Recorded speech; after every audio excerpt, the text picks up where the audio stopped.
sevdim deyip görsem yüz cefa, yine seni söyler bu deli göğür. Yağmur bolup yağsa başıma bela, yine seni söyler bu deli göğür.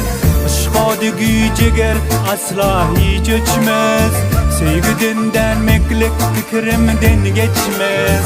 Bela bolup gelsen baş eğer kaçmaz, yine seni söyler bu deli göğün. Yüz gezek direlip yüz gezek ölsem, acılar elinden sarılıp solsa.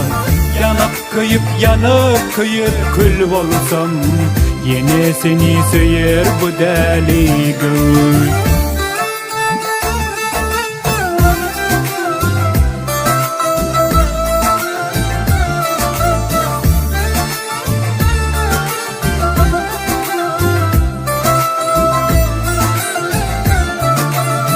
Mecnun bolup çölde gezmeli bolsam, Farhat gibi dağları kazmalı bolsam. Mecnun bolup çölde gezmeli bolsam, Farhat gibi dağları kazmalı bolsam. Şirin cani oda dezmeli bolsam, yine seni söyler bu deli göğür. Yüz gezek direlip yüz gezek ölsem, acılar elinden sarılıp solsa. Yanıp kıyıp yanıp kıyır kül olsam, yine seni söyler bu deli göğür.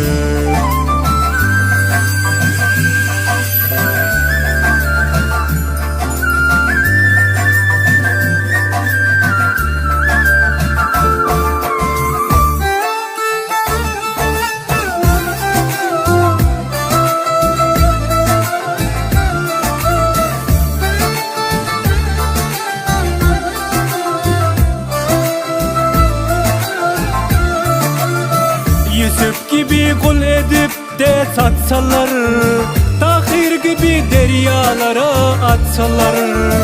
Yusuf gibi kul edip de satsalar, Tahir gibi deryalara atsalar.